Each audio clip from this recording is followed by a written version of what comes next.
From the Oklahoma newsroom, this is an OSU update. I'm Jenny Carlson here in the studio with Scott Wright, OSU beat writer. Scott, a year ago, OSU went to Baylor to face a team that was really kind of where OSU was and trying to sort of find its footing. And Baylor wins a big game down there, a big late play that A.J. Green gave up a touchdown pass that he says, hey, that's the thing I thought about all off season. Talk us through the play, first of all. What happened that day down in Waco? Well, it was a short yardage play. This was at the end of several other plays that had led to Baylor's comeback, obviously. So this wasn't the one moment that really crushed the team, but it was the last play of the game, and or not the last play of the game even, but the last offensive play for Baylor that gave them the lead. And at that point, they had driven down inside the 15-yard line, threw a fade to their top receiver, Denzel Mims. A.J. Green was a little bit out of position, couldn't quite get his hand on the ball, got a hand in there, but Mims was able to hang on to it, came down actually on top of A.J. Green and smashed him into the turf. And Green was distraught after giving up that play. He had made some big plays earlier in his career, went on to make some more big plays after that in really important situations.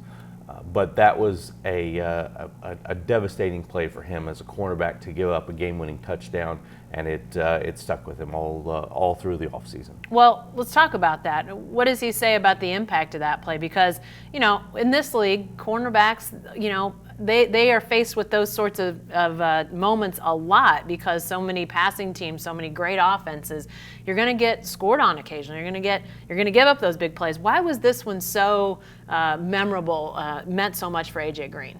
The interesting thing was that it didn't impact him while the season was going on. He came back, had the big play against West Virginia to knock down the game-winning touchdown, and had some other really crucial plays for the defense along the way.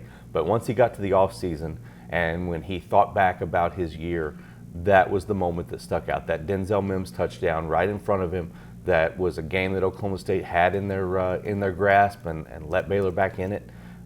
That was the play that began playing on loop in his head as he was going through his offseason training, as he was preparing himself for his senior season, knowing that he had big things ahead of him.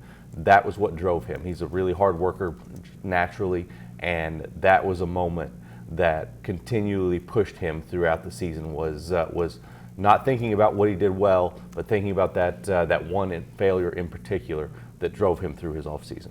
How has he played this year, Scott? What's sort of been the grade on A.J. Green as the Cowboys look at where they are at this midway point of the season?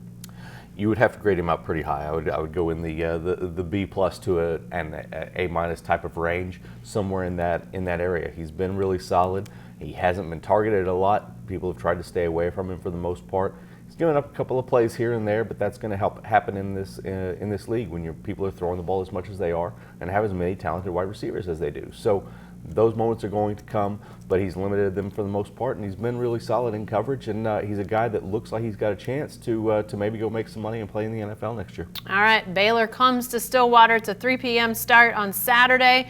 Charlie Brewer's still the quarterback. They've still got some of those same weapons that gave the Cowboys fits a year ago down in Waco. We'll see how they hold up on Saturday afternoon. Be sure to stay with the best coverage team anywhere at oklahoman.com and every day in the Oklahoman.